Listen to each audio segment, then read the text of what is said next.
Zeta 7 repeated in his head down the squeaky stairs. Becky turned as she stirred the metal pots on the stove. The steamy windows dripped with moisture. "How did you sleep, Captain?" "Off and on. I'm anxious to get back to my contact." "Understandable. Well, I'll have a seat. We've got bacon and eggs, some home fries and toast, and black coffee." "Thank you," said Patch. Blue gingham placemats and white china plates gave Becky's table a country look. As he sat down, he again thought about the table in Golden Gate Park. She poured coffee from a silver pot spout. The steam swirled upward as he sipped the warm brew. The deep coffee flavor soothed his mouth. "I have to warn you, Captain, not to be put off by Bud Callahan. He's not used to passengers. I understand. I just appreciate the effort. I won't be much trouble." She turned from the stove and carried a large black frying pan to the table.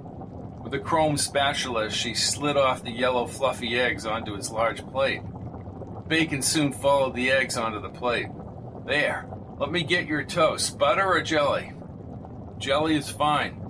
You like living in rural Vermont, don't you? 3,000 people in Centerville, and traveling to St. Johnsbury takes over an hour. I've lived here all my life and don't know if I could take city life." Patch nodded. This remote area intrigued him, and he even fantasized settling here, but not without Kate. For 15 minutes, Becky spoke about her neighbors, the church, and the town itself. He assured her that he would compensate her for her assistance, but she insisted that she did not expect repayment. Jeffries appeared in the doorway as Patch finished his toast. He held a brown metal coffee mug in his hand. "Bud is out front, Captain. Sorry, but he's itching to go. I appreciate all you two have done for me," said Patch.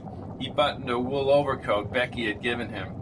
"I guess it's time for me to complete my mission." "Good luck, Captain." She hugged him briefly. "I hope you get back to where you're supposed to be." "Thanks for everything." A wide smile beamed across her round face. "You'll get through just fine." Jeffries led him into the chilled winter air. The long silver truck and attached green cab idled on the road at the end of the dirt driveway, and the exhaust filtered back through the yard. They walked several hundred feet to the road. Jeffries told Patch he had lost several good buddies when he fought in Korea, but he had learned back then to keep on going. At the truck, Jeffries climbed up near chrome side pipes and opened the cab door. He said something to Bud inside and then jumped back down. Jeffries adjusted his cap and extended his hand to Patch. "Well, it's been a pleasure to meet you, Captain. You're a patriotic American, Mr. Jeffries. I've been out of uniform for a while, but I can tell you it was good to come back to the cows and the silos. I bet. I've lived here all my life, other than the service."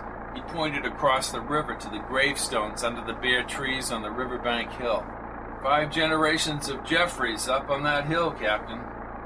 And maybe more coming along. Did Becky tell you something?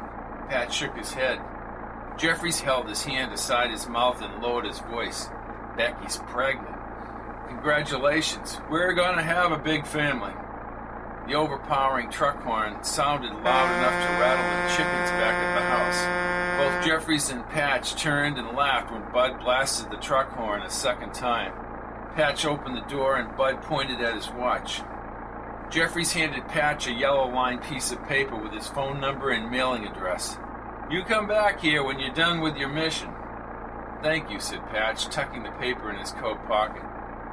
He surrounded his calloused hand around Patch's hand. "Good luck, Captain." Patch pulled himself up the sideboard and slid onto the bench seat. Cigarette smoke accounted for most of the breathable air inside the cab. Jeffries quickly saluted and headed back toward the yard as Patch shut the cab door. Bud Callahan, in his blue denim jacket, stared ahead. Veins protruded from his bony hands as he gripped the oversized wheel. Grease comb marks laced his gray hair. Peppered beard stubble covered his face, and a half-spent cigarette butt hung from his mouth. He popped open his bloodshot eyes as he spoke. "New Jersey's a haul." "You sure it's no trouble, Mr. Callahan?" His voice blended into the pitch of the idling truck. "Name's Bud. I usually don't transport inanimate objects. Guess I could transport a live one for a few hours. Wasn't for my wife, you'd be hitching. You know what I mean?" Yes, sir, I've got it. Bud maneuvered the stick shift as if his hands meshed with the truck gears. The truck started forward down the country road. Snow obscured the barn roof. More fields angled upward to another farm and a paved road. Bud said nothing as he revved the rig's powerful engine at the stop sign and then brought the long truck onto U.S. Route 5 south. He pitched the cigarette out the window, but almost immediately lit another Camel. Patch lowered the window a few inches. Bud winced and blew smoke toward the windshield as he headed south toward White River Junction. George Washington Bridge, Fort Lee, New Jersey, Saturday, February 25th, 1961, 1:46 p.m. Down the ice-chunked Hudson River, Patch searched for Manhattan skyscrapers. In 1986, the World Trade Center buildings were the tallest buildings in New York City. But in 1961, only the Empire State Building stood above the other structures. His stomach tightened, and slowly he closed his eyes as he pictured the future skyline and these older buildings melting into a radioactive rubble. Massive cars with rocket fins zoomed past the rig. Meinkewitz had said retrograde would take weeks. Without a full power-up, a lingering uncertainty left him baffled. He stared at the bridge's upper cables as they crossed into New Jersey. His presentation at Barton College had to captivate Meinkewitz or everything would be lost. Bud had said no more than 2 sentences since they left Jeffrey's farm. In Massachusetts, he proclaimed he had to water the lilies and they stopped at a gas station. Somewhere in Connecticut, he began talking high finances. Told Patch he needed to save some money. Patch just looked out the window. After hours on the road, Bud turned on the radio. The news came over the speakers. News reports from Washington indicate the Kennedy administration, just over a month old, will introduce a new era of government action. Proposed programs will include a focus on domestic initiatives that will involve an increased spending on the elderly, an increase in the minimum wage, and more educational funding. On the foreign scene, the ever-present Soviet threat looms over the administration, including potential tinderboxes in Laos, the Congo, and Cuba, as well as the Berlin problem. An unnamed spokesman suggested the development of a Peace Corps, where volunteers would bring their expertise to the world's poorest section. A public statement is due out next month. In other news, the 36-month test of pay television has been ordered by the FCC. The future of such an arrangement is unknown. The National Council of Churches stands by its release statement of last Thursday, drawing widespread criticism of the Council's sanctioning of artificial contraception techniques as a part of family development. And finally, on this Saturday morning, the 25th of February, 1961, former President Dwight Eisenhower's January farewell address is still drawing criticism from conservative groups. Eisenhower, while acknowledging the need for such power in the current world situation, spoke of a direct threat to the United States security from its own military-industrial complex. He said, quote, "The potential for the disastrous rise of misplaced power exists and will persist." Eisenhower understands, said Patch. Bud looked as if he were eating the cigarette. He gripped the wheel with his other hand. Too much power in the wrong place is not good. The rig rolled forward. Patch then leaned and yawned loudly. In a little more than an hour, he would be arriving at the college. Tracking down the Meinkewitz of this time on a Saturday could be a problem. Even if he sold Meinkewitz on the time travel story from 1986, Meinkewitz possessed limited power and clout. With or without Meinkewitz, the 1986 conspirators, specifically Carlos Sánchez, had to die before retrograde ripped Patch into the future. Interstate 95, Hedford, New Jersey, Saturday, February 25th, 1961, 3:15 p.m. The green and white highway sign for Barton College popped up over a long highway hill about an hour later. Another sign half a mile away caused Bud to turn toward Patch. That it?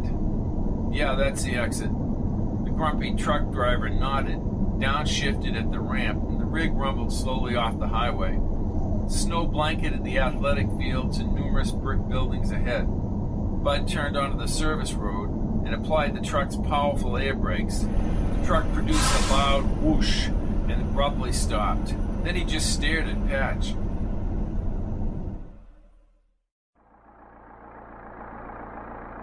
Patch shook his head and flipped the door latch. He climbed out of the rig and onto the chrome sideboard. People down here are all wops and dagos. Hey, Bud. What? You're a Neanderthal. Bud tilted his head slightly. What country is that? Thanks. Don't mention it. Patch slammed the door as he leaped onto the cement sidewalk. Through the window, Bud lit another cigarette. The engine revved, and with another whoosh, the long, salt-smeared truck chugged up the access road. Patch winced as the truck's engine noise faded, and he started down the shoveled sidewalk. Another walkway, bricks visible through the snow, extended across the open area, surrounded by older brick structures and a central building with a tall white cupola. He trudged into the wind toward campus. Under a gray speckled sky, he focused on the weathered brick and ivy-walled buildings. A few students and one guy with a gray beard, who must have been a professor, meandered down the walkway. While he could not locate the physics building, he stopped two men in jeans and red and black campus jackets. A blonde-haired kid in a red stocking cap directed him across the quadrangle to a 3-storied stone building with steam vents rising from a green-tiled roof. Patch figured as he gazed across the snowy fields, Bud would spend the day smoking and chugging down the highway toward North Carolina. In his head, he rehearsed his pitch to Meinkewitz. He would not be too anxious or pushy, nor could he unload too much information. The building shadows covered his body. Steam wafted off the slate roof.